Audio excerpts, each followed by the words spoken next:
Hey, normally I look at the date right before we start so I can pump myself up and hey, welcome to the show. It's and it's February, and I'm flustered a bit at the moment, so I apologize.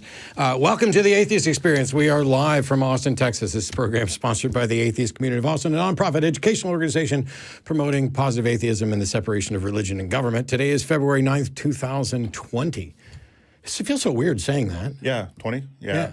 It's like... We should have flying cars or something. Kind of old. Kind of?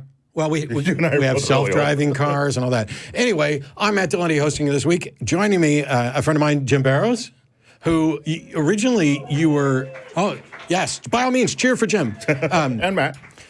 So how long ago did you move to Austin? 2 years ago. 2 years ago. And before that, you were in the Phoenix area. Yeah, I was in Phoenix, Arizona for, almost 20 years. So say hi to the folks that you used to... Hey, hi from Phoenix, and hi to the Human Society for Greater Phoenix. Yeah, because Seth and I did an event in Phoenix for that group, and I showed up, and people were like, hey, you might know Jim. And I was like, oh, you mean Jim who runs the philosophy group on Wednesdays? Yes, I know Jim, and the Jim who comes over for board games and stuff like that. So yeah, we're originally, I know the schedule a few weeks ago, it had Jamie on it, but he's busy working, and so you were gracious enough, and you were going to do it in like 2 weeks, I think. Yeah. So we just moved him up. He's ready. Why not? Come in 2 weeks early. We're just talking. No prep. We're going to take calls. It'll be a fun time, hopefully. Now, just so that people can kind of get to know you, are you a lifelong atheist, or are you a religion escapee? I'm a recovering Catholic. Ah. So, and I can't put a specific date on it. It's kind of a gradual move.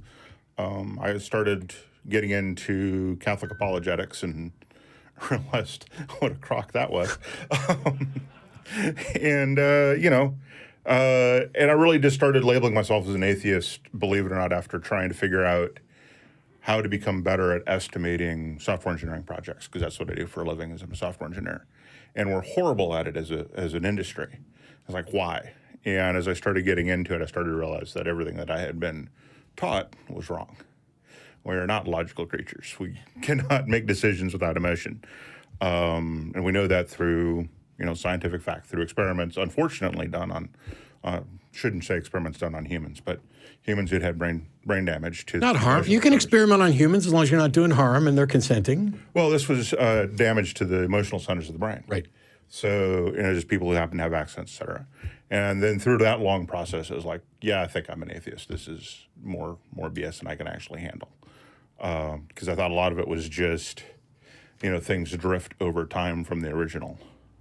And there's a lot of drift. That there must be some there. And and now we're at a point where we really don't have a good idea what the original was. But what's worse is, even if we had a fairly good idea of what the original was, that doesn't mean it's true. Yeah. It's just, here's what some people believed. Right. And it doesn't mean it was more enlightened than anything we have today. We have come so far on every front of the human experience, except the God question. Right. There's been no movement for... since Thomas Aquinas came up with something sort of kind of new. Yeah.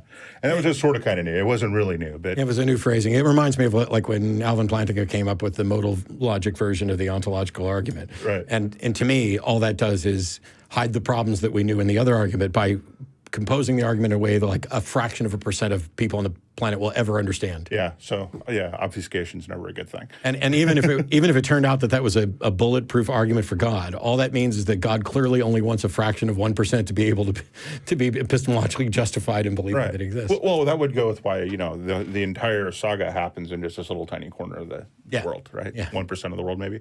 It's like slightly bigger than my backyard for some of it. So my throat's a little raspy. So so the building, by the way, welcome. We're shooting this from the Atheist Community of Austin's Free Thought Library, 1507 West Koenig Lane. That building's open 7 days a week from roughly 11 to 9. You're welcome to come out, any atheist or atheist-friendly person. In addition to the busy day, which is Sunday, where we do Talk Heathen and Atheist Experience. And I don't know, Mark's probably going to send me a note about what may or may not be premiering after Atheist Experience is over. Because I think it's GP3. There were so many things going on today, and some good, some very bad. But so I didn't get everything prepped the way I wanted to. But there are things going on throughout the week as well. And Wednesday nights at 7. We do Philosophy Under the Influence. We meet here And we had been watching an episode of Crash Course in Philosophy, but we finished that series. And so now we're doing Science Fiction in Philosophy. It's a series done on great courses. And the first two episodes, the first one was based on the movie Inception. The second one was on Matrix. And this Wednesday, we'll be talking about episodes 2 and 3 on the Matrix. It's a fun. So I've been there once to actually participate and sat and listened to others. And the reason I don't is because I know me, and it would be like, no, it's this, and the way this is structured is everybody sits around and watch something, and then there's this good, productive discussion that takes place where, it's almost like you have the arguing stick now type thing. Right. And it works really well. It was a fun discussion. So if that's the kind of thing you're interested to, that goes on up here. Yeah. And then Thursday nights is Secular Sexuality, and Friday nights is Truth Wanted. And then on Saturdays, we're recording GB, and they're editing Atheist Vanguard stuff, and nonprofits. And we got loads of shows and loads of content.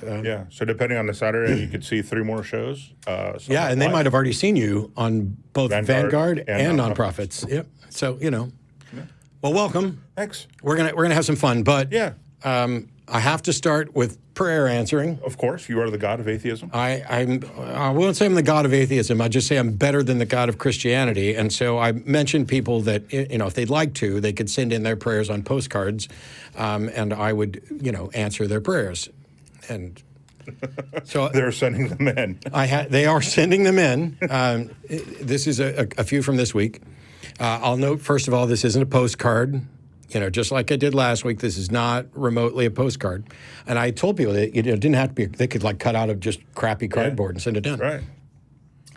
Dear Manti, since you said you are God and answer prayer, I'm sending you my prayer request as follows. I pray that you read my prayer request live on air. Prayer granted. Oh. And I pray that you give me the winning Powerball jackpot numbers. 4, 8, 15, 16, 23, 42.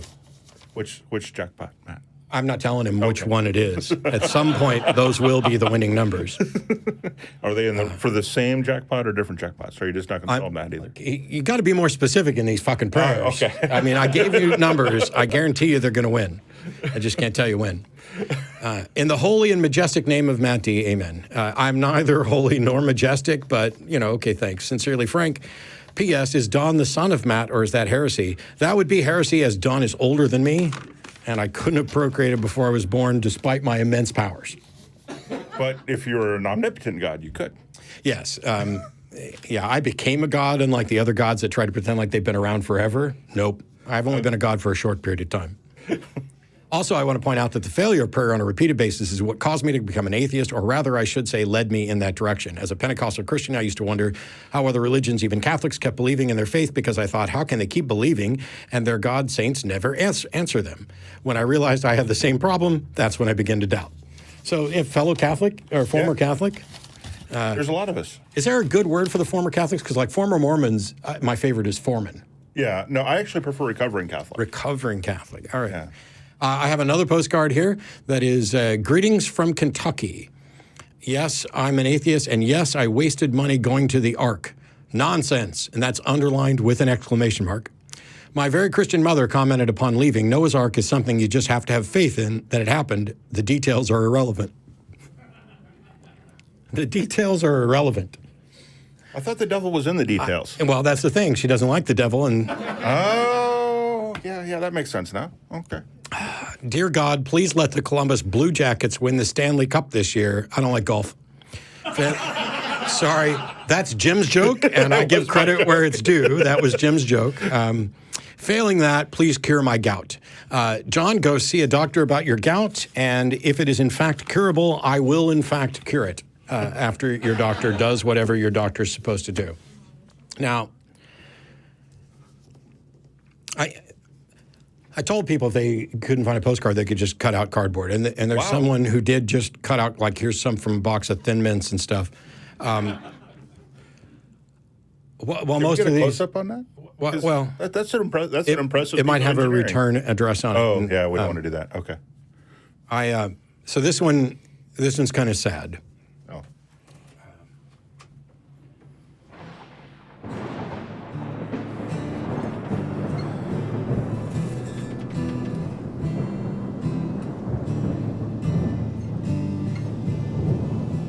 Dear Matt, I prayed, but you still ain't helping. I left my cell, my email, and my Twitter handle at the bottom. I sent 2 tweets back in autumn. You must not have got them. There probably was a problem at the server farm or something. Sometimes I write usernames too sloppy when I type them. But anyways, fuck it. What's been up, man? How your cat's been? I've been shopping for a cat too. I'm about to be a fur dad. If I have a male one, guess what I'm gonna call him? I'm gonna name him Eric. I heard about your toxic mama too, I'm sorry. I had a friend whose folks cut him off over some religious garbage. I know you probably get this a lot, but I watch you every day. I even watched the full-length episode where you debated Ray. I like the one you did to Kona too. That shit was sad. Anyways, I hope you get this, man. Hit me back. Just to pray, truly yours, your biggest fan. This is Dan. And another one came in. Dear Matt, you still ain't helped or wrote. I hope you really care. I ain't mad. I just think it's fucked up you don't answer prayers. If you didn't want to talk to me at the Free Thought Library, you didn't have to.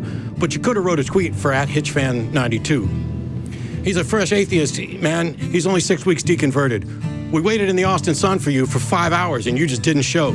That's pretty shitty, man. You're like his fucking idol. He wants to be just like you. He knows fallacies better than I do. I ain't that mad, though. I just don't like being lied to.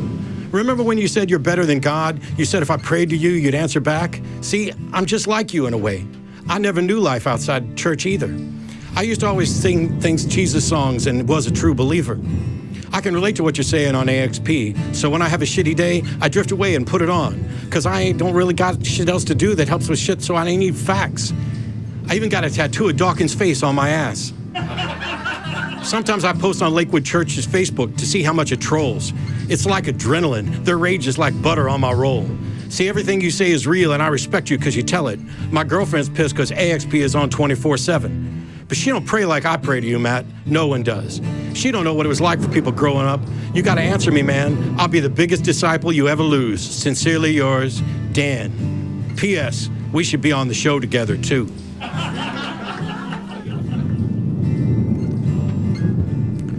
Dear Mr. I'm too good to debate a precept again. This will be the last prayer I ever send your ass. It's been 2 postcards and still no word. I don't deserve it. I know you got my last 2 cards. I wrote the addresses on them perfect.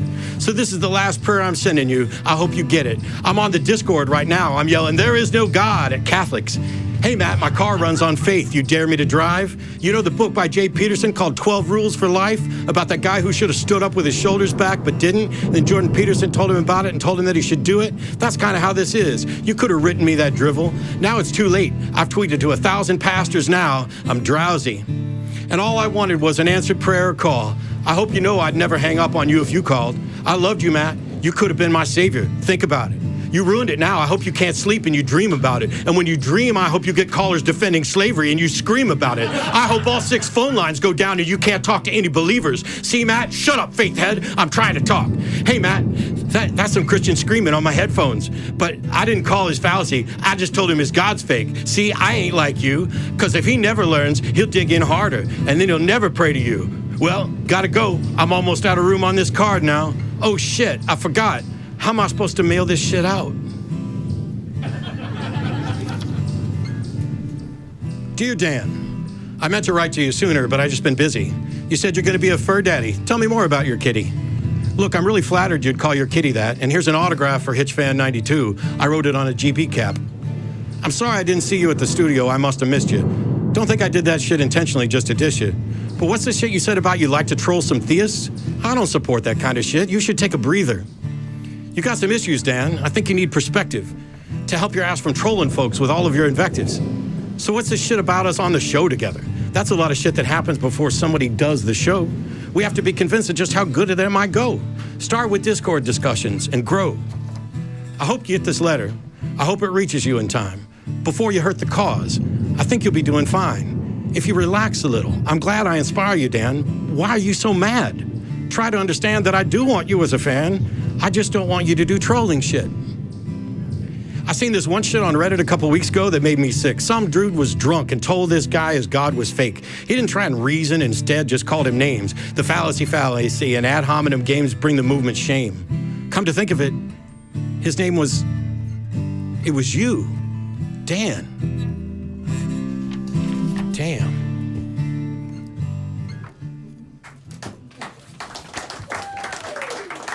All right. We have some amazingly talented viewers.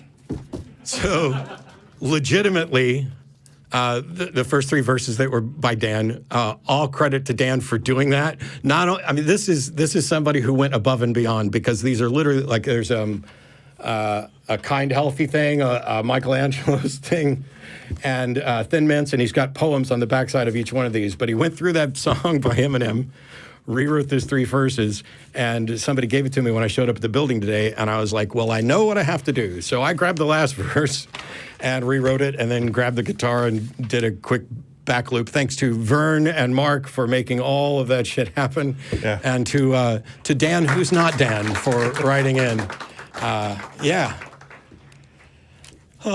Amazing talent to do that. I mean, that was absolutely sick, and I was really, really happy to do my little part in it. So now, on to calls. Yeah. And you want to start with one that might have been referenced in the postcard? Yeah. Why not? Jonathan in Kentucky, you are on with Jim and Matt. How are you? Wow, yeah, I'm good. I was a little surprised being the first person. I'm good. Hold on. Hold on. Hold I on. had to take it off speaker. That's usually my job. I had to take it off speaker. We're holding. you there? We're holding. We're holding. Yeah, we can hear you. Yeah. Oh, okay. Well, how you doing? First time caller, long time listener. I was just calling because, you've been talking, about slavery. And Once or twice, yeah. At least. I wanted to explore the moral question of slavery. Is there a moral question anymore? Because I believe there is. the thing that I'm objecting to is the idea that it is morally permissible to own another person as property, so that you are violating. And I would agree. Okay, you agree. So, And I would agree in today's society, yes. in any society. Well, if you look at the Bronze Age Middle East, Okay. there's all sorts of wars and raids going on. Yep. So you're going to have prisoners of war. Yeah, prisoners of war, and we've learned in modern times better ways of treating prisoners of war. And at no point does taking a prisoner of war, once the war is over, mean that it becomes morally permissible to keep them as slaves. Right. And also the idea that they were just prisoners of war is not right either. Yeah, no. It specifically says buy your slaves from the heathen around you. But the point is that once the war is over, prisoners of war are no longer prisoners of war. And if you claim that it's morally permissible to keep them as slaves, then what you've done is provide another motivation to go to war. We need more slave workers, so we will go and attack this other county, town, civilization, whatever, kill off a bunch of people, take them as prisoners of war, and then make them slaves. None of that's moral. Right. Right. But So what I'm saying is you have the prisoners, you have to do something with them. If you are, like I'm saying, a Bronze Age Middle Eastern city, and we both know these weren't big cities, you don't have a lot of resources. Okay. You cannot just put them in a barracks for 2 years. Okay. How does that justify So what making I'm them saying slaves? is, under normal circumstances, the most simple thing to do would be to kill them. Yeah, and that's probably what happened most of the time, especially when in the biblical wars, it was go and kill everybody but keep the women and children. It's probable non-existence. I would think that rather than kill them, to make them into slavery would be a moral choice. No, don't get me wrong. If you're saying, would it be more moral for me to kill someone or make them my slave? I think you could probably have an argument there, and I think it could potentially go either way. But that doesn't make either one of them moral actions. Yeah, the fact that you're saying this is better than the alternative doesn't mean it rises to the status of being morally permissible. And if it's moral then, why is it not moral now? What changed? Because ethics shouldn't change. Maslow's hierarchy. We are higher on the hierarchy. What hierarchy? People are not generally starving in the wilderness. No. I would disagree. We have people starving in Africa. There are people starving here on 6th Street. Yeah, down on 6th Street here. I mean, I can point. There's a number of places where we have those exact conditions. But the thing is, all of those things you point to, none of that makes slavery moral. It's not an absolute moral, but I believe it's not even on the plus of side. the choices that were available at the time, it was the most moral choice. Did they have the choice to let them go after the fighting was over? Was that a choice available Not really. Was that a choice available to them? You see, the thing is, you're saying they didn't have that choice. They could not have made that choice. You're full of shit. Okay, You're talking about tribal warfare. Wars in the Middle East Jonathan, that have been going on for 2,000 years. Jonathan, you're saying they did not have a choice. They had no choice that included letting them go after hostilities were over. That's a lie. Well, of course they had the choice. But of course they did. That's why I asked the fucking question. That would have been the worst choice. That was the worst choice for whom? Why? For the people making the choice. Why would that be the worst choice for the victors? Because you have tribal warfare. They just had a war. They just had a war. They wiped out the enemy tribe. There's nothing left. Why not let them go? You don't think that the people you let go would be unhappy that you wiped out their whole tribe? Sure. You don't think that they might actually come back with what? And kill some of your own people? With what? With what? And when? And don't you deal with that situation? See, the thing is, no, Jonathan, what you do is, and this is what we've learned how they did it wrong. That's the thing that you're missing. So once the hostilities are over, prisoners of war are released, and you set up new treaties, new agreements. You try to build things in a more cooperative. If they are in fact the aggressors, the continued aggressors, and you're continually fighting them off, this is the way you do it. Well, the only scenario where this kind of works in your interest is if you're the aggressor, if you're the one that's going out trying to take over shit, and that's why they're pissed off. And Matt, so the real problem is that they weren't as advanced. They didn't understand how to negotiate necessarily in a way that would actually work, or to non-violently solve their problems. So if you have a omnipotent or maximally powerful God who knows better and is dad, isn't it his responsibility to teach his children how to negotiate, how to live in peace with their neighbors, and to act ethically? And yet he doesn't? Isn't that a problem? Is that for me? Yeah. Yeah, actually it is. Okay, so I believe that the Bible is far lacking in many things. As a matter of fact, I'm an atheist. I see this as, morally, this is a gray area. Well, no. So okay.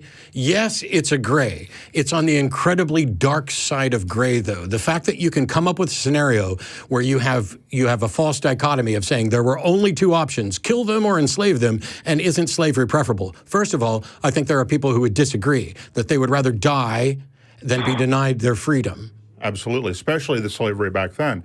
But since you're an atheist, let's take the Bible out of this, because Aristotle has something to say about it.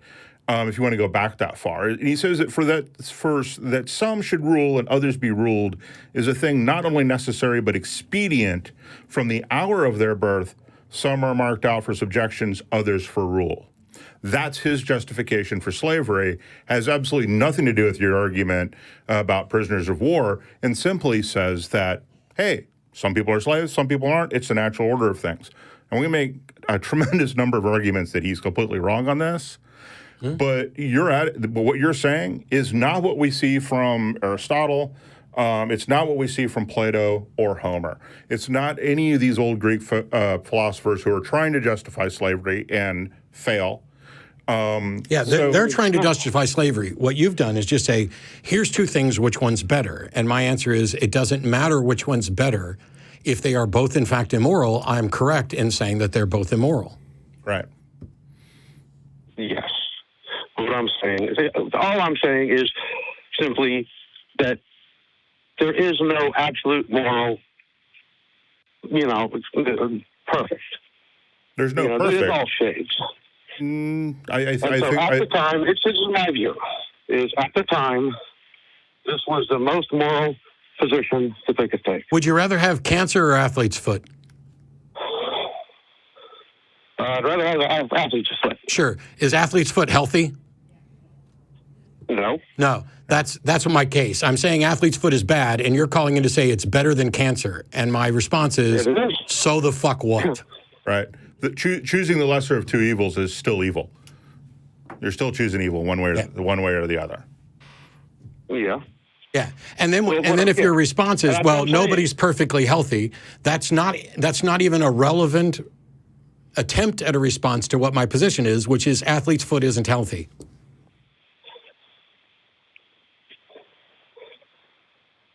No, I understand. Okay. Okay. Thanks. Oh, you're speaking of healthy. Did you hear that the average body temperature has actually gone down from 98.7? No. Yeah, they're saying that that was created in the late 1800s when people were less healthy than they are today. And so they were warmer. And we're starting to see averages starting to drop. And maybe they weren't sitting in air conditioning all the time. Could be that too. I don't know. Yeah. Where are we going to go next? Well, I chose that one. You choose the next one. Okay, well, I'm just going to go at random without reading. Walter in Detroit, you're on with Jim and Matt. How are you? Hey, Matt. Long time fan. Hey, Jim. How's it going? He said, hey, Jim, how's it going? Oh, we're doing good. So it says here that you have proof of God because you were in a car accident, almost died, almost crossed over, and you're now a strong believer? Yeah. Okay. I was in a horrible car accident. The driver died, and I was impaled by a piece of metal from the side. And as I was bleeding out, lost consciousness, and I just heard a voice, something telling me not to go. It wasn't my time yet. So how do you know that was a God? Well, because someone told me it was God. I mean, there's Sorry, really no I didn't other hear that. explanation. There's no really other explanation on who it could be. Well, It's you don't. So actually, there is another potential explanation that I can think of off the top of my head, which is that this is a part of your brain doing something that brains do when people are dying. All I want to know is how did you determine that this was in fact God as opposed to some other explanation? Well, I couldn't explain anything else. I was bleeding out. I was almost out of there. So the fact it wasn't that my time to go. the fact that you can't come up with another explanation doesn't mean that explanation is correct. Right. Okay. Well, I spoke to pastors and everyone else, and they was telling me that it was not my time to go. So you spoke to a bunch of people who already believe that there's a God and believe that a God will talk to you, and they convinced you. I'm happy you called now because I don't believe in a God, and I don't believe you heard from a God, and I want to know how we could tell whether or not somebody was hearing from a God. Yeah. Well, I saw the light. What light? So why isn't the As I was simplest bleeding out, sitting there in the passenger side. right? So why isn't the correct answer the simplest, which is that you were experiencing some form of hallucination due to loss of oxygen and blood? Wouldn't that be a simpler explanation? Simpler, not really sure. I mean, there's.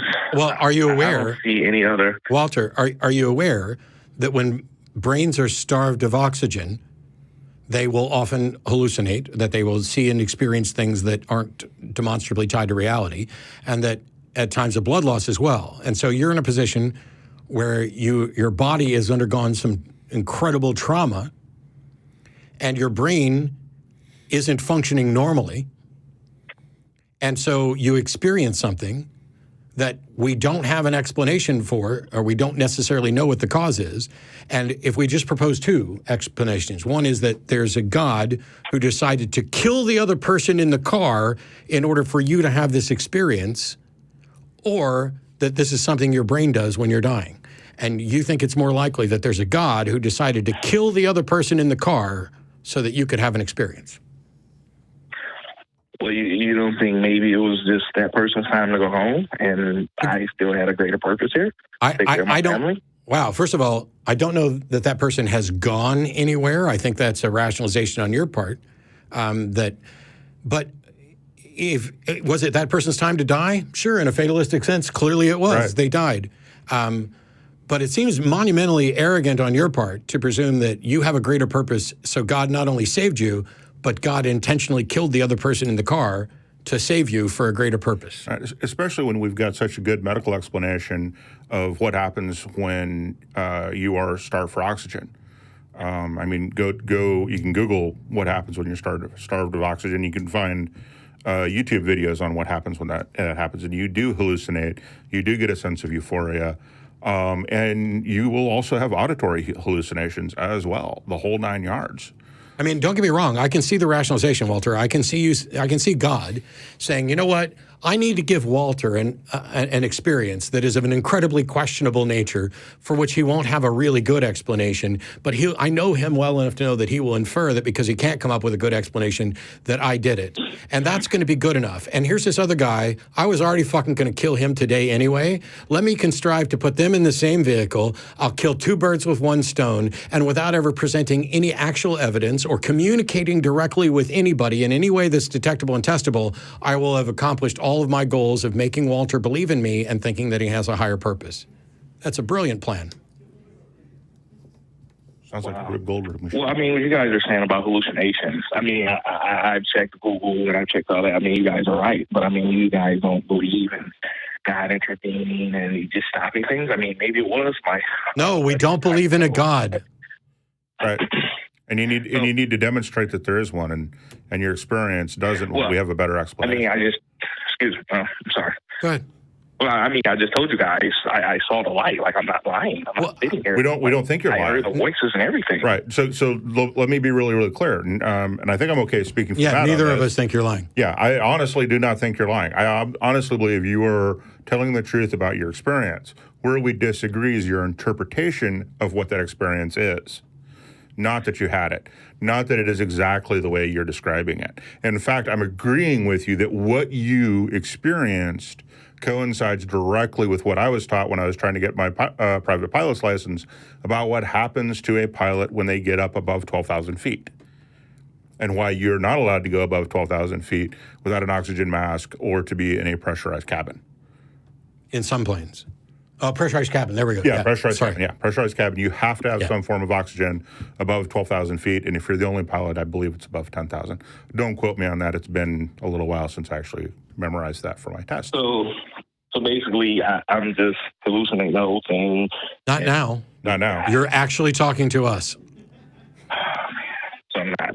So I wasn't in the Matrix. I mean, this is just insane. There's no way to explain. No. I want to make this clear. We are not saying you did hallucinate and there's not a God. That's not what we're saying. We're saying that we don't have any way to tell the difference between you hallucinating and a God talking to you. You don't have a way to tell the difference between you hallucinating and a God talking to you. And there's mountains of evidence that make you hallucinating while losing oxygen and blood a probable, likely explanation, typical in some cases, and there's no evidence that we can verify that a God has ever demonstrably spoken to or done anything at all for anybody. Unless you've done some work, unless you've done an experiment or something to prove the difference between a hallucination and God, in which case we're all ears. We really want to know. I mean, I just gave you guys the proof. I told you he spoke to me when I was dying. I was bleeding out. Right, but so you use... what more proof do you need? Well, we need to know that you didn't have an auditory hallucination. Yes. No, it wasn't. How would you know? It was actually God speaking to me. How do you think I'm here right now calling your show? How do you know? For the same reason I'm here talking on the show and had an accident. Not literally as bad as yours, but close enough. Well, I mean, maybe you're not one of God's chosen few. I mean, I am. I would hope. I would agree. I've never thought in my adult life, especially since I don't believe in God, that I was one of God's chosen anything, because I don't think there is a God or that God has chosen anybody. How do you explain the trees, the ocean, the fish? I mean, you think all this was just an accident? There's no fucking way. Now you're distracting us with things that aren't relevant to what you originally called us. So let's stick with the topic of God you hearing voices. I mean, well, you need to demonstrate that. I'm not insane, sir. No, we didn't. We never said Walter, you were insane. we didn't say you were insane. We didn't even say that you're necessarily hallucinating. We're talking about you presented your case, And we're asking you, how do you tell that it's God? And when you get backed into a corner, you go to fish and trees. And how do you think all this got here? Which has nothing to do with the case that you presented. And by the way, we have we have a naturalistic explanation for fish and trees. How? Explain, please. Do you want us to explain evolution or abiogenesis? I'm not. So we have science stuff, Walter. Like scientists. Well, yeah. Go ahead. Say something about scientists. I mean, scientists are just like not even real. I mean, it's God made everything. Yeah, I think we're done. How do you think? Yeah. Okay. You don't get to call me on a cell phone that is transmitting to a satellite orbiting a fucking planet where to get into this phone system that is run voice over IP as we broadcast out live stream to the entire world on a network of computers to say science isn't real. Well, no wonder you have concluded that God spoke to you. You've disregarded the scientific explanations that were more plausible that Jim presented. Yeah. And now, and I'll be frank, while we are happy to take someone at their word about them relaying something that happened to them, and as Jim pointed out, it just doesn't mean we're going to agree with your interpretation of it, I now believe you less than I did previously. Because for somebody to call in and thinking that God saved them and spoke to them, that's one thing. When they then decide to go to look at the trees and the fish and the birds and science isn't real, now I have difficulty thinking that they were actually serious because I have more respect for the way humans think and act than and I know how some people are prone to let me call in and tell a story, and then when that doesn't work, I'll go down and say science isn't real and this will be a prank call on the internet at some day. So now I believe you less than I did before. Yeah, I don't know if I believe him less or more, but I mean, I don't. In any case, I don't think we believe him more. Oh no, that he said science isn't real. No. Right. Yeah. Ready? We'll go to Jonathyn in Arizona. You're on with Jim and Matt. How are you? Hello. He's still on hold. He didn't hit the button right. I didn't hit the button right. Jonathyn, are you there? Hey, I hear you. Okay. You guys can hear me now, right? Yeah, yes, and actually there's two Jonathans. You're the one in Arizona. The other one's in Alabama. So the other Jonathyn who just got all excited for a second, hang on, we'll get to you. You're the other A state. We're talking to the one in the hot spot. So you're calling in to say that it's possible to demonstrate how someone can believe something without knowing it?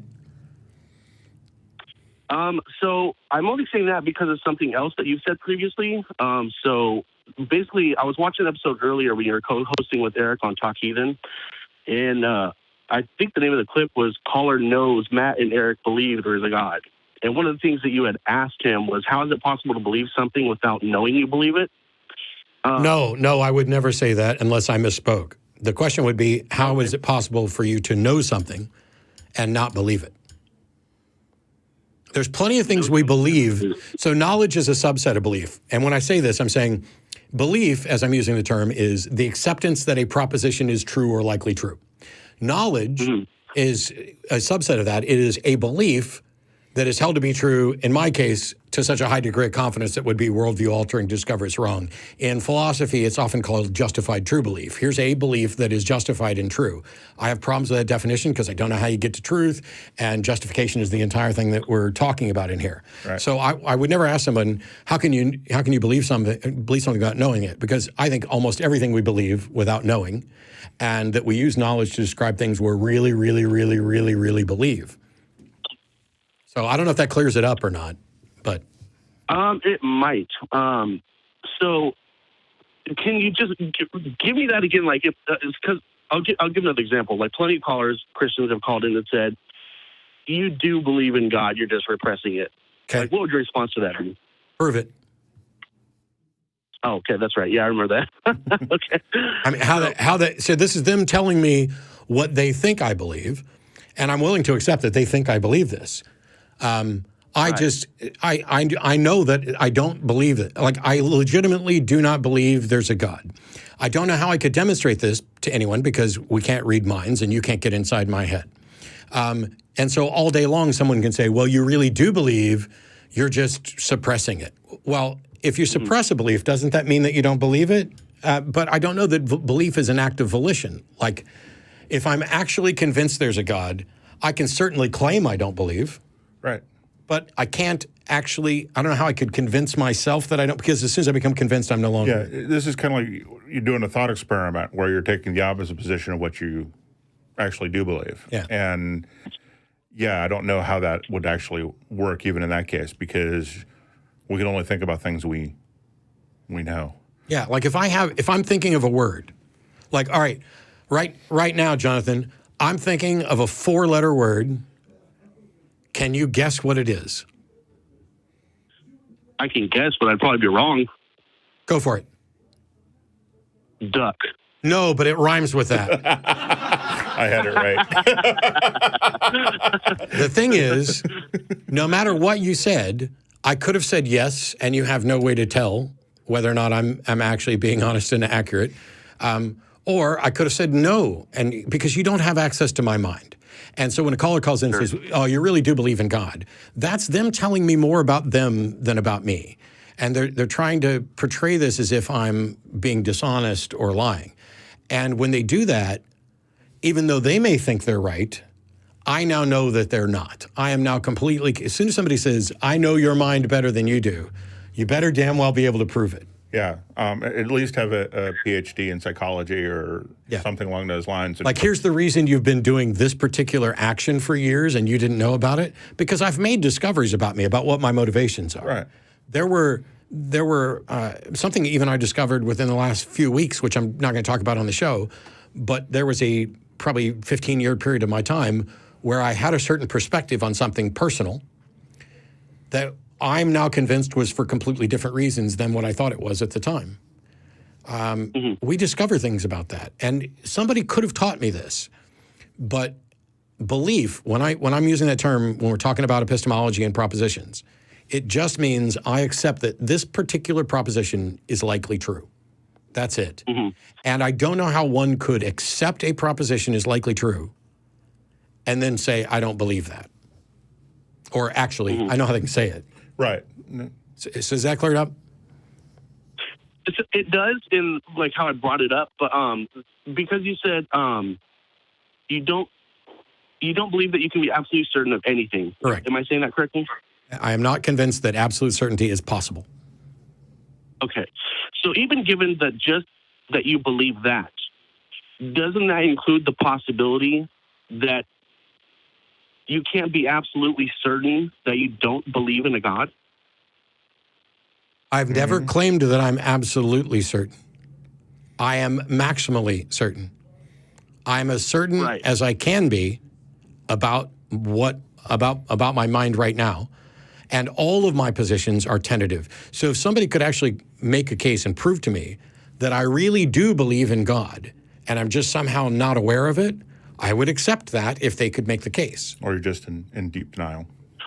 Right. And I absolutely can't do that. I was just I just thought that was a way to answer your kind of address the possibility that you could believe something and not know that you believe it. Yeah. Yes. Because I understand that, Jonathyn. I'm not saying it's impossible. I'm saying I am not convinced that you could actually believe something and not be aware that you believe it. And even that isn't as strong as the thing that we're talking about. Mm-hmm. But there actually is a possibility that you do believe in God and don't know it? No, I'm not saying it's possible. I'm saying I cannot demonstrate that it's impossible. Both possibility and impossibility need to be demonstrated. You don't get to say something's possible until you demonstrate the possibility, and you don't demonstrate the possibility by just showing, oh, you can't prove it's impossible. That's not, if you claim something. So you need to make a case that it's actually possible. And that's right. And go ahead. I thought that's what I just did actually, is that if you can't be absolutely certain, because you said no, all you've done is rule out impossibility, that I cannot be certain about impossibility, which I didn't claim in the first place. No, okay, then I must have misspoke. So out of all the things in the world, all the things that you can't be absolutely certain about, one of those things would have to include your belief that there is no God, right? Okay, so first of all, I did not say I have a belief that there is no God. So you've mistakenly put a positive position. I am not convinced there is a God. Absolute certainty. Okay. I'm not convinced that you can be absolutely certain about anything. I don't even know why we're talking about absolute certainty. It's not relevant. Yeah, the only reason that I brought it up was I thought this was actually an argument that you could believe something and not even know that you believed it. If by saying you can't be absolutely certain of anything, and right now you're maximally certain that you are not convinced a God exists, then that would have to be included in the anything spectrum. Yes, So, but saying I do not believe that we can be absolutely certain is not the same as saying I believe we cannot be absolutely certain. Those are not the same thing. Yeah, you've got to prove both sides. You got to prove both claims, the positive claim and the negative claim. So I believe there is a teapot in between the orbit of Earth and Mars. Must be proven, just like I believe there is not a teapot between Earth and Mars. Now, you can start with a null hypothesis and a default position, but it's also the same thing as if I say I am not convinced the defendant is guilty, that does not mean I believe the defendant is innocent. I'm just telling you what I'm not convinced. Right. right. I understand that. Okay. Okay, so if you have like another second, there was one other thing that I kind of wanted to touch on. If you got to move on, that's cool. We'll give you another. Ask Jim. Go for it. All right, thanks, guys. So on other previous calls, like I've heard you talking about how you don't view things like what is commonly referred to as like thought crime, like someone who has like thoughts of molesting children, that you don't view that as an act of immorality. Only if they act on it, it's an act of immorality. Correct. Mm-hmm. First of all, you can't know what someone's thoughts are, as far as I can tell. Sure. So I don't know how you could criminalize someone's thoughts. You could only criminalize or judge actions. Now, those actions may include actually doing the thing that they're thinking about. Those actions might also include talking about and promoting the thing that they're doing.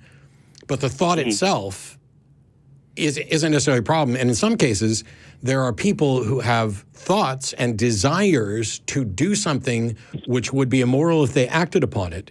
And the fact that they continually resist that impulse, that motivation, which they have no control over, they can't help the thoughts that enter their brain, or not immediately, the fact that they don't act on it should be laudable. Yeah, absolutely. Mm-hmm. Sure, and I understand that too, and I agree with that. But it's like you see no issue at all with someone thinking about like molesting children? I do see an issue with it. Yeah. In that once somebody has those desires, that certainly increases the likelihood. They are more likely to act on those desires than someone who never has those desires. And so if they're willing to talk to someone to find ways to curb those desires and hopefully change those desires, that results in an even decreased chance that they're going to act on those. It's not that the thought isn't potentially a problem. It's that you don't have access to the thought, and the thought on its own isn't a problem. Okay. That was the exact conclusion that I was going to mention, so you nailed it. So thanks for taking my call, guys. Jonathyn, and you're a theist? Yes, I am a Christian. Wow. So, hang on. I want to just pause. Do you believe in scientists? So, hey, is science real? Is science real? I don't think I understand your question. So the findings of science, well, there was a caller who called in a minute ago that just said science isn't real. Anyway. Oh, yeah. So no, I believe a lot of what the scientific community... Yeah, like, is the age of the Earth closer to 6,000 to 10,000 years or closer to 3.5 billion years? I'm definitely on the 3.5 billion side. Yeah. Do vaccines cause autism? I don't know enough about that, but I'm guessing they don't. Okay. Is the Earth more likely an oblate spheroid or flat? I'm going to go with sphere. My dad will say it's flat. Have human beings visited the moon? I believe they have. Oh, my gosh. So I just want to, here's a Christian theist who we didn't have to touch on religion at all. We had a philosophical discussion about belief and about thought crimes. Came to an agreement on all that, and seems to be on board with a lot of the science. So just like somebody called Guinness, this is not a show that just hates on theists and Christians and makes them feel or look stupid. We actually can have discussions. Yeah. Anyway, Jonathyn, thanks so much for the call. I appreciate it. Yeah, you guys, thanks. That's That was refreshing. it's a good time when that happens. Yeah, that is a very good time when that happens. Jonathyn, number 1 in Alabama, because if I called you Jonathyn number 2, that would be rude. Yeah. So Jonathyn in Alabama. No, I appreciate that. Welcome to the show with Jim and Matt. How are you? And thanks for waiting. I'm doing well. Thank you so much for taking my call. I got faked out a few times here between the other Jonathans, and I believe last week was Sean from Alabama. That threw me for a loop. Yeah. Yeah. Not a particularly unique name I've been given. How you doing? We're doing good. So Yeah, you're asking how to create community in a part of the country where you fear for your safety? What part? Oh, you're in Alabama. Well, let's be straightforward here. I am a big man. I do all right. I'm not particularly worried about people attacking me, but, there's always the chance of being shot, and I don't want that to happen. Sure. Ever, if I can avoid it perfectly. There's a bunch of other risks, too. There's the risk of potentially losing a job or losing a community, of finding yourself so ostracized. Nepotism has saved me from that, fortunately. I don't think it's a good thing in most circumstances, but... it works out well for the you. person who has hired me is family and is also a secret. Okay. So, Well, and until the whole business comes over when that secret gets out. Right. oh yeah. We don't advertise that. You're right. It's probably a good thing. Yeah. So on the first point I want to make on this building a community, obviously I did not build the atheist community of Austin. It existed long before. This is 24 years that we've existed and been doing this stuff. And I wasn't even active in the latest kind of surgence because after the 7 years that I was president initially, I would show up and do the show, but wasn't active in ACA stuff. And so there was an influx of new people who wanted to continue to build this community. We'd already built up a community and we had a place, but they wanted to build it up and make it more. I think what I've learned from the people that did that is So what I tried to do was let the community be whatever the community needed to be. If somebody wanted to do something and try something, as long as it was within the bounds of our mission statement, let them do it, as long as they were willing to, chair the committee. But clearly we're in a space where I don't think we're at great risk here in Austin. Not in Austin. I think most people are too high to come and threaten us. Yeah, but we step foot outside Austin city limits, and that's a slightly different story. Yeah, this might be a dangerous show in Lubbock, if they could aim. Right. Sorry, I shouldn't taunt Lubbock people because there might be somebody there who can aim. No, I don't want to make light of your situation, Jonathyn. It's just. Yeah, and Well, I've been an atheist most of my life, and there hasn't been much support for that as far as that goes. So it's been an off and on again sort of thing where I'm convinced, I'm not convinced. I will tell you, every time I was convinced of a God, it was for a bad reason. I don't think I've ever seen a good reason to believe in a God. right. But I see so many people around here, and they come out with some news about themselves, and they'll be forced right back into the closet. Yeah. Right. Somebody I know of from high school came out as trans male, and I was trying to be very supportive, and then they just disappeared online for like a few weeks, and then I saw them recreating their Facebook page with their assigned at birth gender and an explanation of how much they love Jesus, and that scared me half to death to see that. Yeah, that is fairly terrifying. And I think one of the big things is sorry that. to say, my older brother is no longer with us, largely due to we don't need to get into that. Yeah. Okay. Yeah. Yeah, I would suggest trying to build a community is do you think of yourself as a cell and use code words for what you believe. Skeptic society, humanist society, What else am I missing? There's Well, skeptics, Free humanists. I thinker. was thinking of something along the lines of trying to create a secular support group, as it were. Yeah, I think the first thing is, by all means, contact Recovering from Religion. I would start with online groups that where there can be some anonymity, but still reference the area that you live in, and see if you can build a collective of people in your area who meet online until such time as they think that it would be safe to meet. It's so strange to me. Yeah. Because there are atheists in countries like Bangladesh who are being killed. And we've done what we can to be supportive of them, but there's a limit to what we can do here from Austin, the U.S. It's so strange. I know people have lost their jobs and their families, and this happens quite often in the South and in Bible Belt infested areas. It's just weird to be suggesting someone set up a clandestine group, meet in private, vet everybody ahead of time, meet at a public place where it's just like, ooh, this is our socio-political group, or this is our secular humanist group, or whatever else, until you build up to a point. Because one of the things about coming out is that quite often you will find that there's way more of you than you thought. And it becomes kind of like if you build it, they will come type of thing. Right. Where you just got to start small and build. And in your area and with your concerns, you have to do it, folks. You can't just put it out in the newspaper. Atheist group meeting at Perkins Sundays at 12:30. Right. Because first of all, Perkins Sunday at 12:30, that's a bad fucking time for anybody to try to go there because it's nothing but church groups.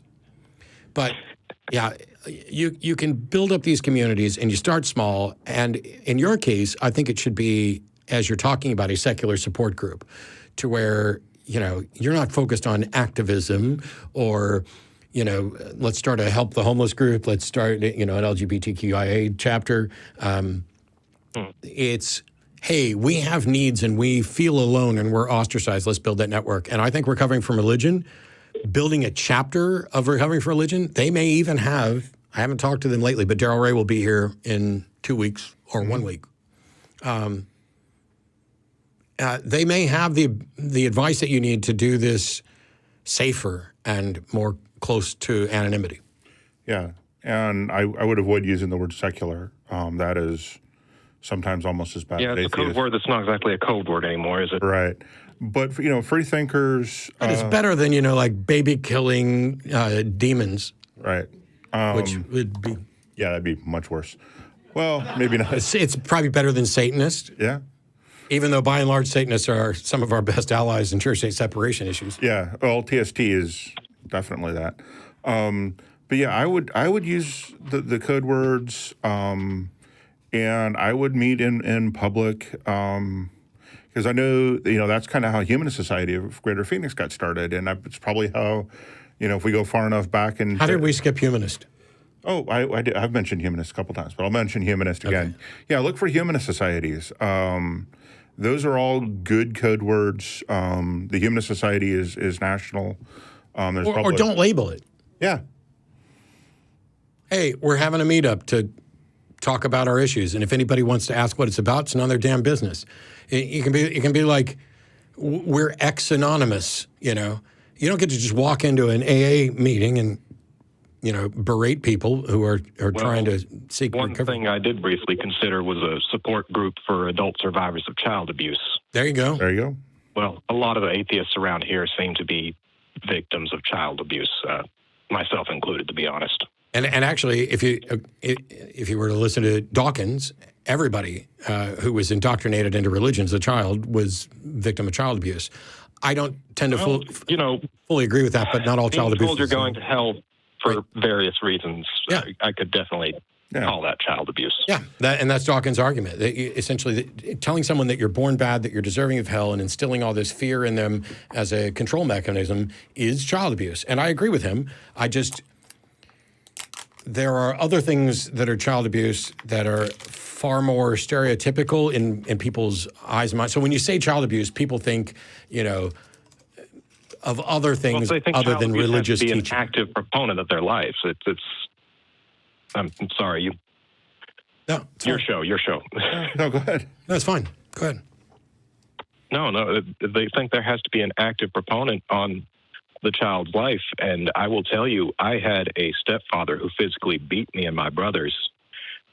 And I would argue he was a significantly more loving man than my actual father, who did not go for the beating option very often, but the psychological abuse was terrifying. Mm-hmm. And that's actually the way the compensation goes a lot.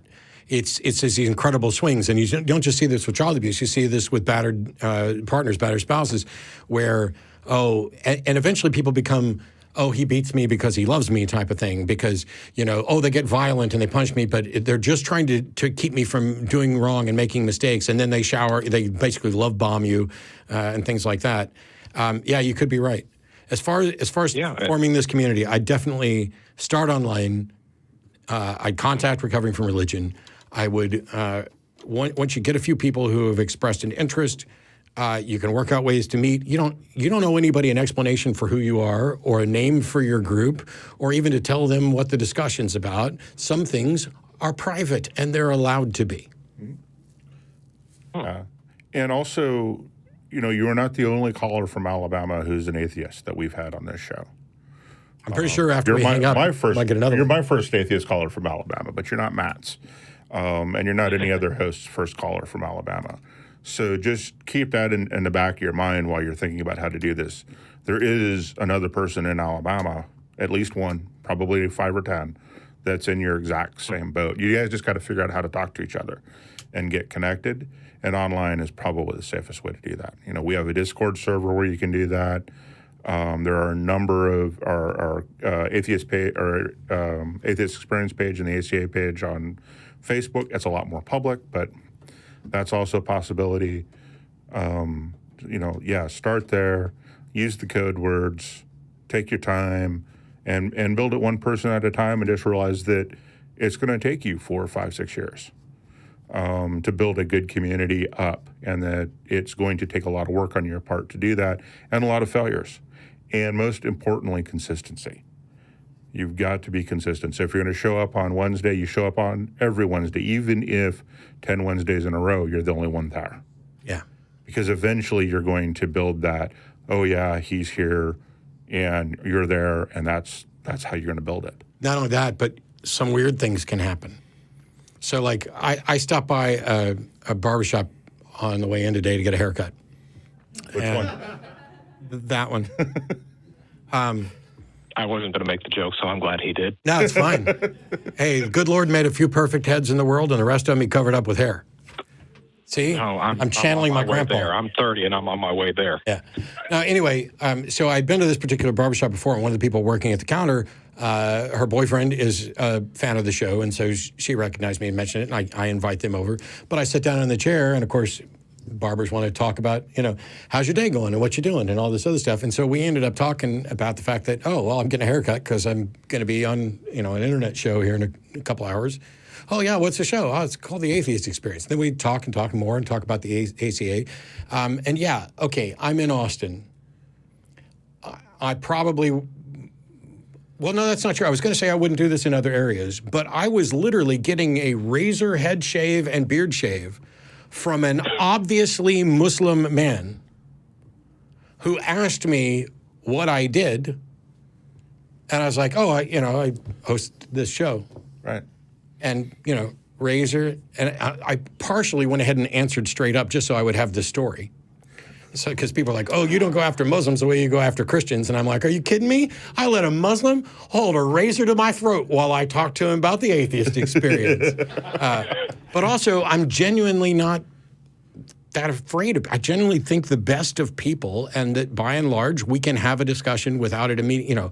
Not everybody who believes in a particular book is a terrorist or a terrible person. And how else do you reach them if you don't have conversations? Right. Yeah. I wouldn't let everybody hold a razor to my throat while I had an argument about God.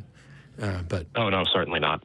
Anyway, Jonathyn, by all means, reach out to RFR. And when you get something going, give us a call back and let us know how it's going, and check in on the Discord or something. Well, Because thank you so much. we hope it works out. Yeah. You are not alone. Yeah. And if you're in Alabama and you're listening, maybe get on the Discord server and look for John. All right. So, so we have a bunch of theist callers. There's only like 25 minutes left in the show. You ready to do this? Yeah. Do you got a preference? No, not really. They all look kind of. Well, I think we'll go by who's been on hold the longest, and I believe it's Kevin in Nashville. So, Kevin, welcome. How are you? Hi, Matt. Thank you for having me on the show. So I'm just going to, get right into it.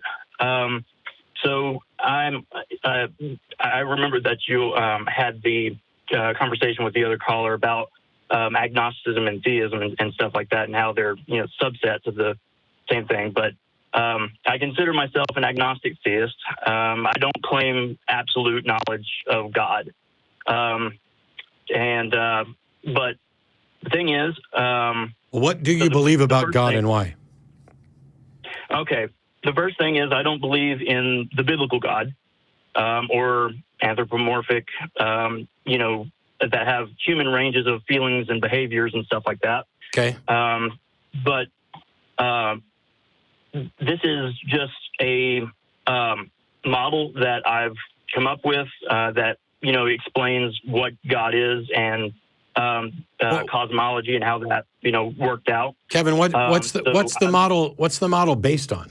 Like, if I'm gonna talk about a God, for example, there's something that makes me think there's a God there in the first place, or that God has these characteristics, or that God doesn't have those characteristics. And if it's just a matter of like personal preference, then basically I'm inventing a God that I'm comfortable with. So what is your model and what's it based on? Okay, so the it's called emanationism. Have you heard of that? I don't know. I don't know that I've heard of that directly. No, I don't think I have either. Okay.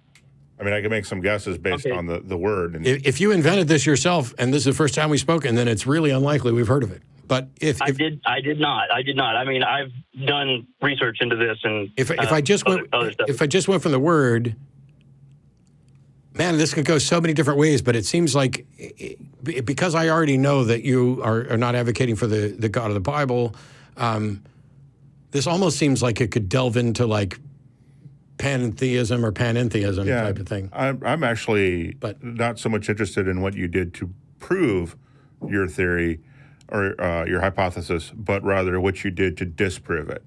And the reason why is it would be very, very easy to prove that Santa Claus exists. But what really counts is our attempt to disprove that he exists. That's also fairly easy to do.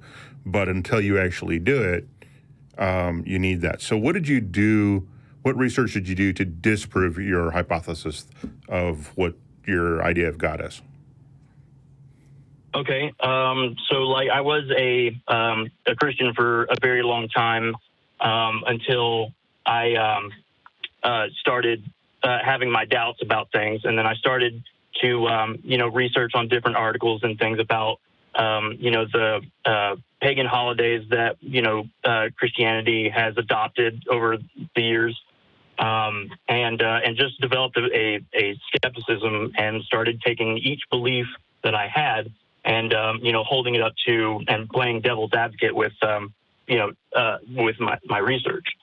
Okay, that almost sounds like I made a list of 10 things, eliminated what I could, and just stuck with what was left. Yeah, Descartes kind of did the same thing. Okay. So again, but that doesn't tell me what you actually did to disprove it. Or to attempt to disprove it and fail. Right.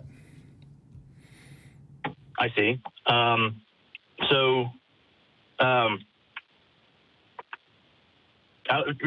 understand it, I mean, I would need to explain my position on it. Sure. Let's run through it real quick because we got like 20 minutes left and still 4 more callers to get to. Right. Sure. Okay. I'll try to make it quick. My current hypothesis is that this reality that we deem as consensus reality is not is only a small part of a greater universe, and that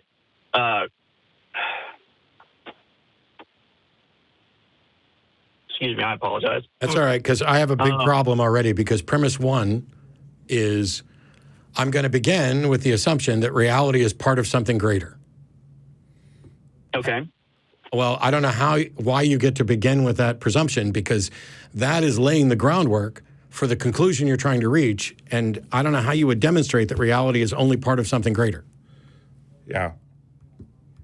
I'm going to reject your first premise. Yeah, because right off the bat, your first premise basically said, I could do reality is only a small part of something greater.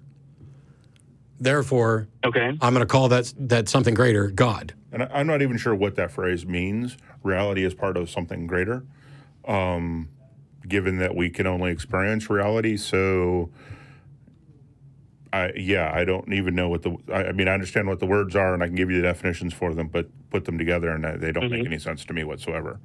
So what do you mean by reality is part of something greater? Then how would you demonstrate that? It's a part of a greater reality that makes less sense. So adding the word reality after greater only makes it worse. A part of something is a part of something? I'm not sure how this... So you're saying there's some great reality, and the reality we experience is only a portion of that greater reality.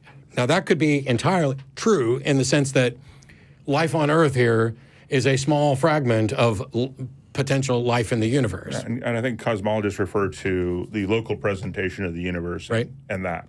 And the multiverse theories and the mini-universe interpretation for the... Right, and it would, I'm gleaning some things from that multiverse theory. Yeah, okay, so that's not anything that's been demonstrated. So no conclusion that you reach can ever have more confidence than the premises that you're accepting. And so if you begin with this multiverse as a premise, that's something that is hypothetical, which hasn't been demonstrated to be true. It is a mathematical construct that potentially serves as an explanation for something.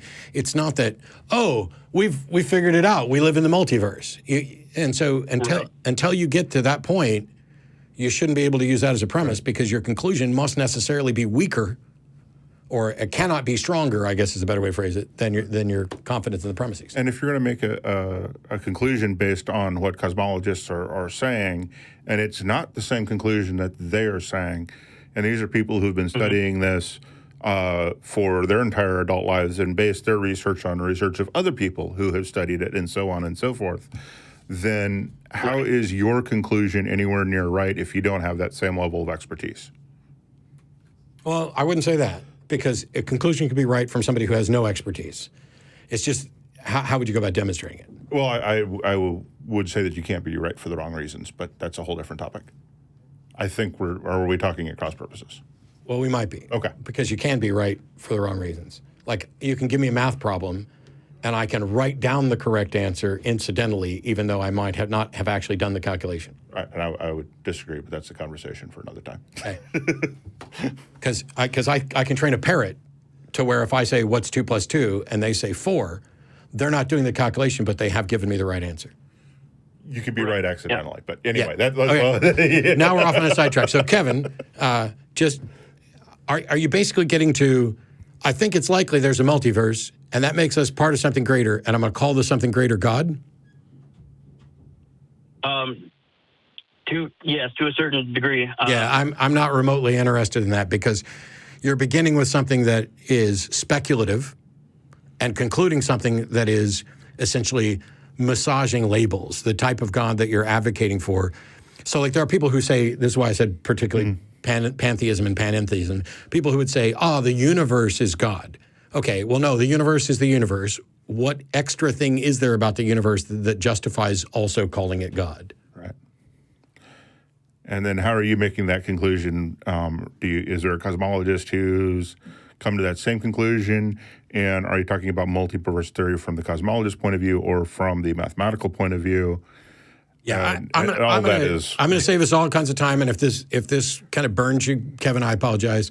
But probably the best thing to do is to write out your argument, send it into the TV at atheist-community.org email list. And if I find something else wrong with it other than the problems that Jim and I have already mentioned, I can do that. But I'm not really all that interested in someone calling in to say, hey, based on this speculative thing that some physicists have come up with, I can make a case for this, which means I can make a case for that, and that means I get to call that God, because that's not it's nothing that we would have to deal with anyway.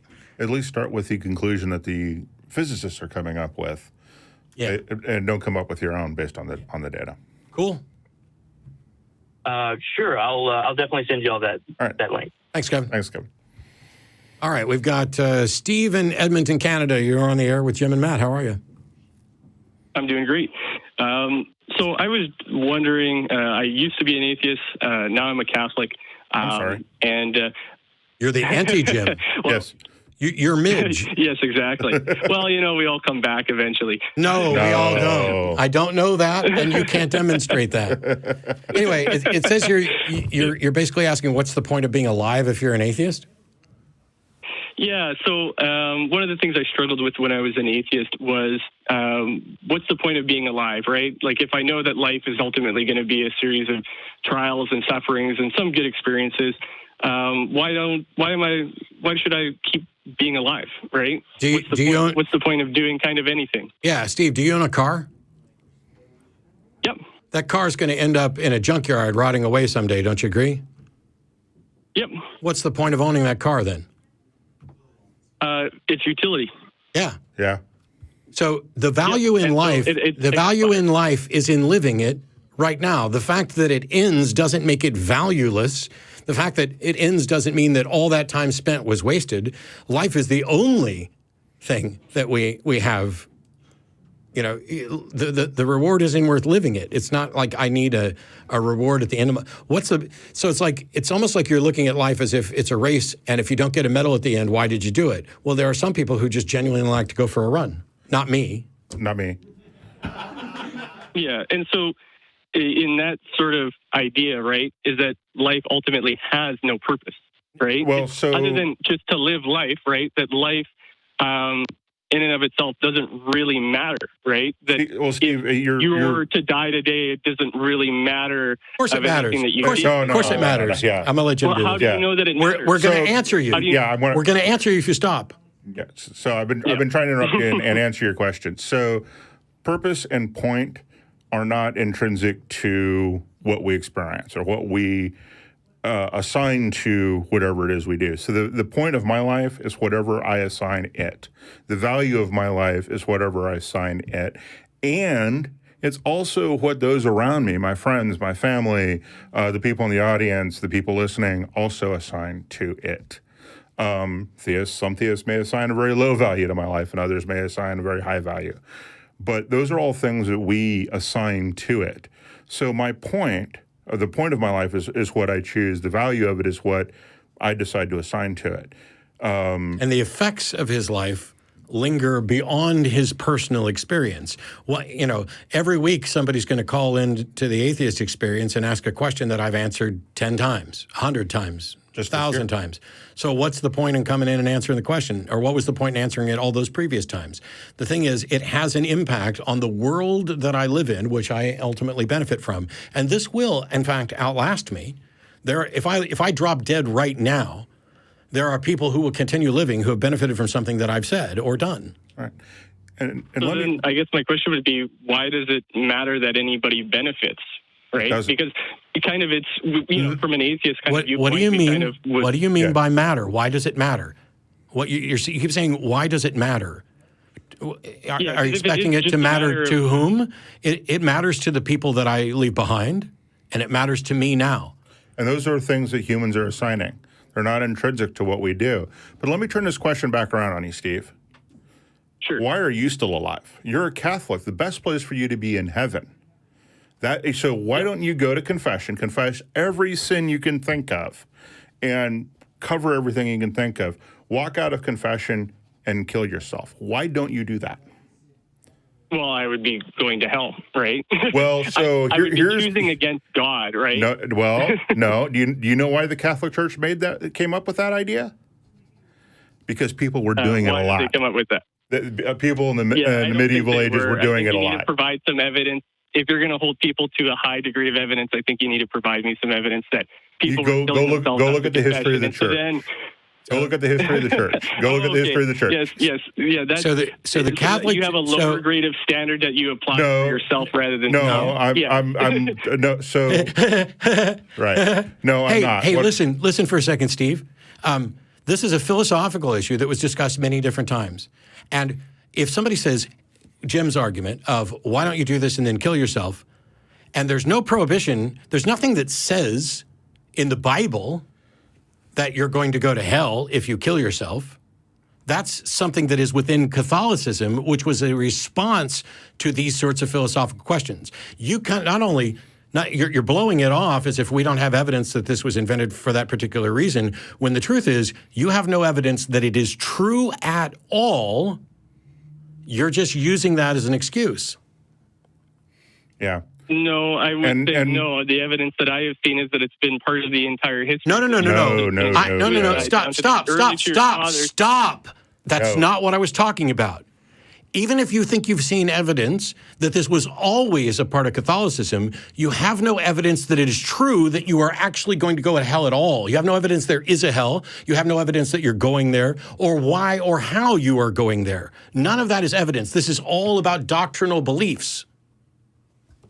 Yeah. And I would say it's not about doctrinal beliefs. I would say that through our reason, we can ascertain some level of the order of the universe, and then the rest we have is the revelation from God. No. You got to demonstrate that there is a God before you can claim revelation from him. And you just went from we can do it with reason and the revelation of God. Stop, Steve. You said that we can do it for reason and from revelation from God. Please demonstrate that there has ever been a revelation from God. Demonstrate that there's been a revelation from God? Correct. Yes. Well, we would go and say, we have Jesus Christ, right? So that's our revelation. No. You have to demonstrate that he Hold on. No, you fucking hold on. Demonstrate that there is God, right? And so we need to go and apply our reason before we have faith, right? I think that's a pretty reasonable sort of thing to do. So we would have to go and think about, well, what's the makeup of the universe, right? Is being contingent on something, right? No. That's a classic way of doing it, which is, things exist in the universe because of other things. So, Steve? Steve, you're on hold. Yeah. This is the tap dance that people do when I ask them to prove there was a revelation from God. They try to pretend that, I can look at the universe and determine that this is contingent and this is not contingent, and therefore I can get to the point where, there must necessarily be a God. Then from there we can reason to, what can we know about this God and everything else? That's not what I asked. I could sit here and agree with you that there is in fact a God and still not have evidence that that God has ever revealed anything to anyone, or I could hold a view that some other religion's revelation is true and yours is not true. How do you resolve that problem and show whose revelation is true? Well, I can go and see what the revelation is. Yeah, right? If the revelation is that there's a hell, how do you demonstrate that? Well, I would say if the revelation is consistent with what we can, through our reason, come to understand about God and the order of creation, right? Then we can go and ascertain which revelation would be true. Reason alone isn't enough. You have to have evidence. You have to have evidence. And I asked about a hell, and you cannot reason your way to that hell without assuming something else that you cannot justify with evidence. Justified true belief. Yeah, and so I could go and use the witness accounts of Jesus Christ, right? I could go and use the witness accounts of Christian. I can go and use a historical perspective on none of that proves hell. No, Steve, you can't. There are no eyewitness accounts. There are accounts of eyewitness accounts, at best. There are no direct accounts.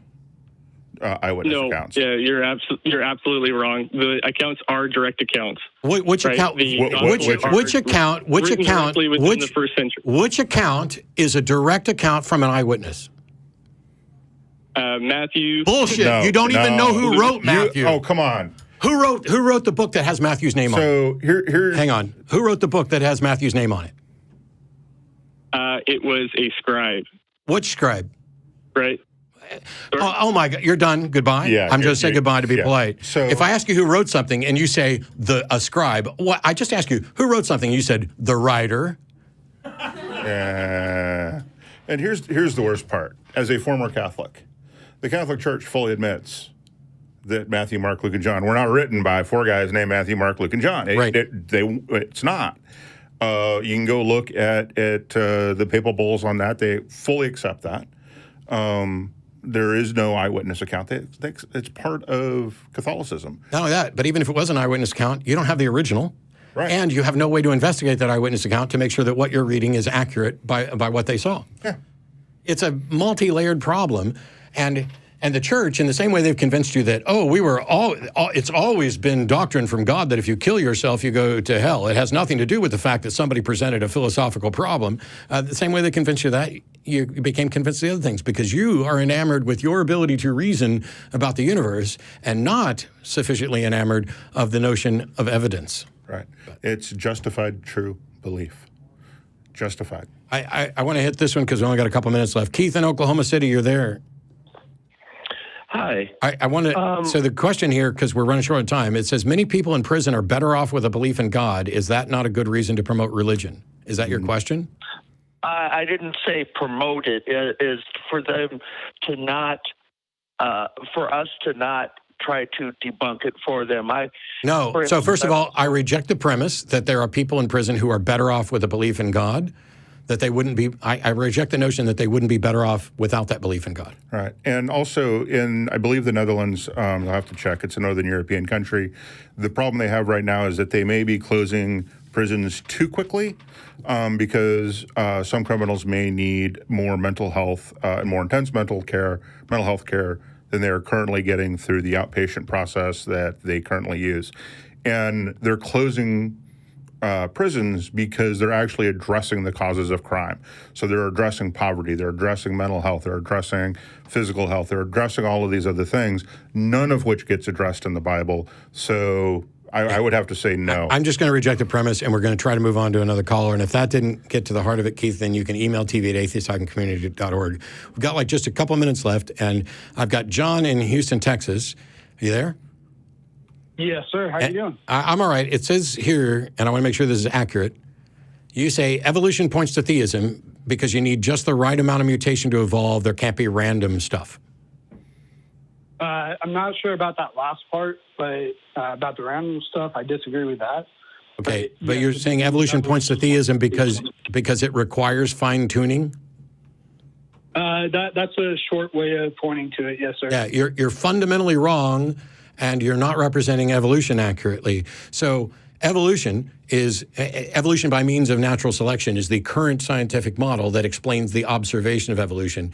And what it is there's no need for anybody to go in and tinker because the selector is nature. If you have a number of bad mutations, you don't live to pass those mutations on. It's the ones that don't have sufficiently negative mutations that pass those on to offspring. So evolution, nature isn't selecting necessarily for a particular attribute as much as it is killing off all the ones that would be too negative. And so we are now the offspring of those who didn't have such negative attributes that they went extinct before they could reproduce. That's it. All you need is time, and you get to the world we have. Right. So really cool. Glad we agree. All right. On that note, the show's about over. I want to thank the people on the other side of that wall who are making everything happen. We're going to do 10 minutes on the Discord after the show's over, and at 6:15 there will be the live premiere of the new episode of Godless Bitches. So stay tuned for that. So we're going to do this Discord thing and then Godless Bitches. But for now, thanks to everybody who sent their prayers in on postcards, handmade and otherwise. A special thank you to air quotes Dan, and a huge thank you to Jim Barrows for sitting in today. And we hope to have you back. Well, thank you. We'll do more. Yeah, anytime. We'll see you next time. Bye-bye.